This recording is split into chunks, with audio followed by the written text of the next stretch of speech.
I'd like to go over the procedure for granting absences. This function is accessible via the left-hand menu under Approve Absence and Removal. The interface will automatically load absence requests that require your attention, making it simple for you to manage them. You will not see requests from other employees here, you will only deal with those that have been assigned to you.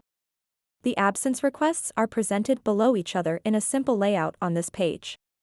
If there are a lot of requests, scroll down to see them all. Each request contains the employee's name, the requested dates, start and end, the number of working days, and the kind of leave.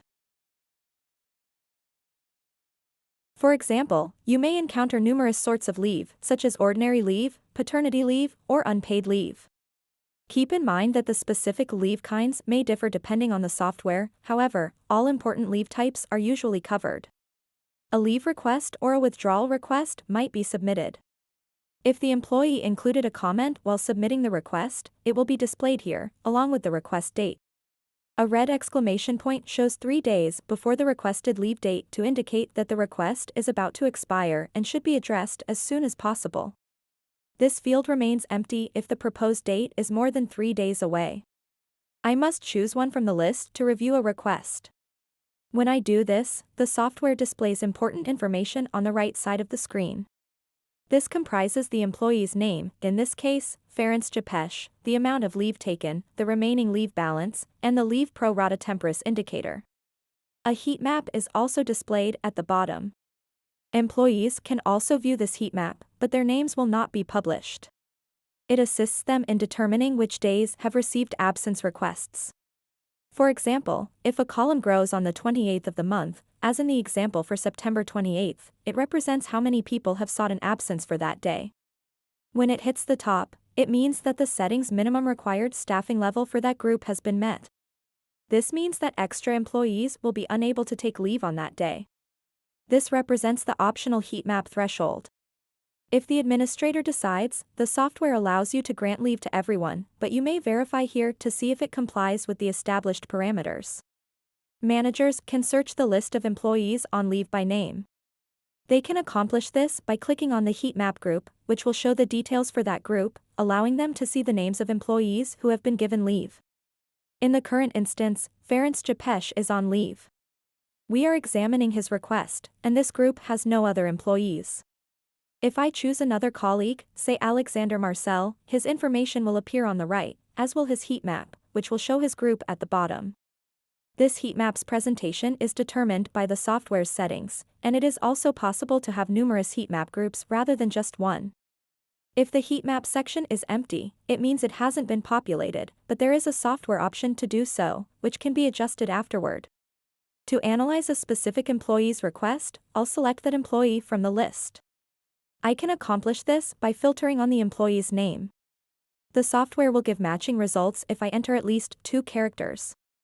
I can also use different filters. For example, if I just want to view requests for paternity leave, I can use that filter. Alternatively, I may wish to see leave requests from a certain worker, in which case both filters will be applied concurrently.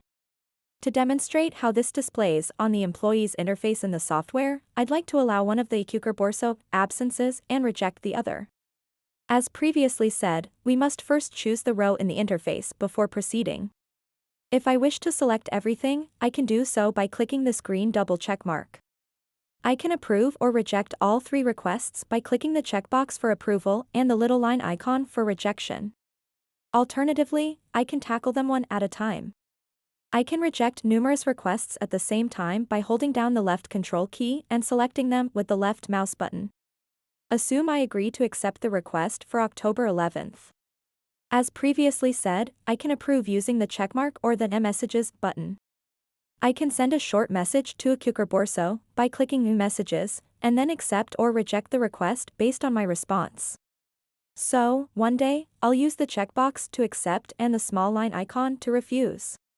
When I've completed a request, it will no longer appear on my list because there is nothing else I can do with it. I've removed a request from my list now that I've acted on it. I may navigate to another page to check how it appears to the employee. Let's go back to the Ecukor Borso interface that the employee sees. The 2 absences I mentioned previously are marked with question marks since they are awaiting approval. We just finished processing them in the background, so I need to reload the page so the employee can view the updated information.